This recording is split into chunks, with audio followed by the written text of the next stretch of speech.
then one of the things I want you to start to understand is that resting is a part of recharging for work. It is not separate. So we start to look at this is rest, this is work, and they are opposite of each other. What if they are not opposite? What if to use the phone 23 hours, it needs to be charged for 1 hour? It's not separate. It is a part of the process. You don't charge it, it will die.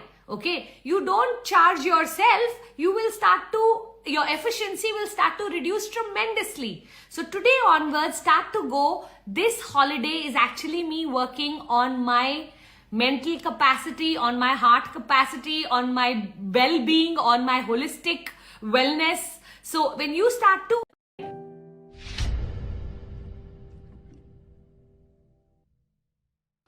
not feel guilty working on a holiday when all you want to do is unwind. How to balance a holiday with work commitments and rejuvenation. Resting is a part of recharging for work. It is not separate. So we start to look at this is rest, this is work, and they are opposite of each other. What if they are not opposite? What if to use the phone 23 hours, it needs to be charged for 1 hour? It's not separate. It is a part of the process. You don't charge it, it will die. Okay? You don't charge yourself, your efficiency will start to reduce tremendously. So today onwards, start to go, this holiday is actually me working on my mental capacity, on my heart capacity, on my well-being, on my holistic wellness. So when you start to include this into your work, you will start to realize that you know what, they are not separate at all. So don't call it holiday. Firstly, rename your holidays recharge. Okay, so recharge and start to make this connection that the minute you do not recharge, you will notice your efficiency going down. For example, in my relationship with Puneet, one of the things I always say is, if I don't get a holiday with him every 3 months, my tonality starts to change towards him and he picks up on it. I start to become a little rude. And he'll be like, Puja, I think you're ready for a recharge. I think we need to reconnect, rekindle what we have, and then come back to the next 3 months of working really, really hard. So I want you to start to call it recharge. I want you to start to make it a part of your work. I want you to remove all your guilt towards you're not working on a holiday, because you know what, you work on a holiday, you're gonna need a holiday from the holiday. So then you basically you spent money to go and work. Then you should have done it, at least your house is free, right? So in every way, build guilt for working on a holiday, not for not working on a holiday. So you should be guilty when ideally you should be recharging, but you are working. That's what should make you guilty.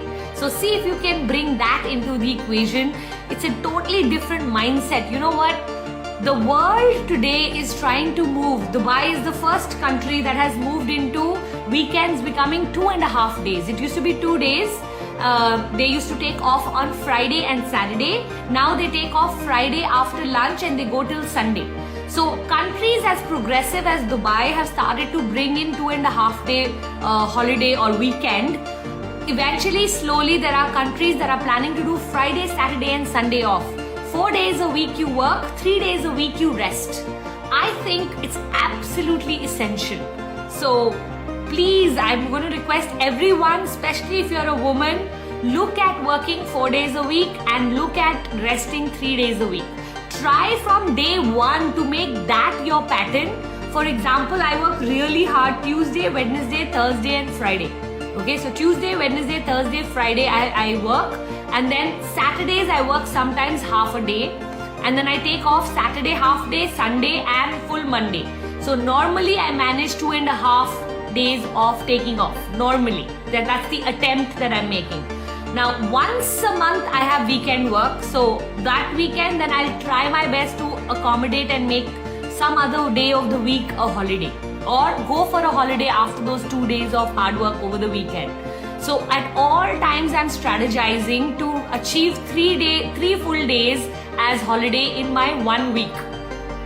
Have I succeeded fully? No. But have I succeeded at an 80%? Yes. And that's also good. At least the attempt is there. I know so many people who are working Saturdays and Sundays and still feeling guilty that not enough is being done. I tell them, you know what, you've got life wrong. I love it. One of my friends, Rajiv, he says this very beautifully. He says, work is not my life. Work is the enabler of my life. And I love that sentence so much.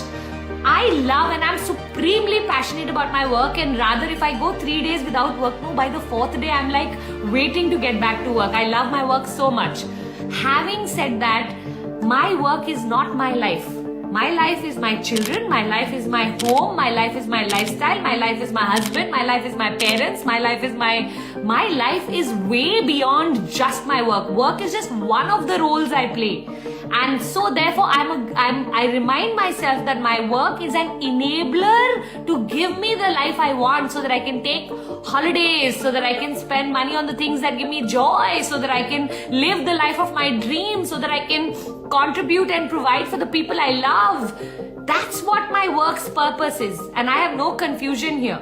So I'm going to ask everyone here in this room to start to relook at their work and make it in a manner that it supports your life rather than consumes your life. Yeah?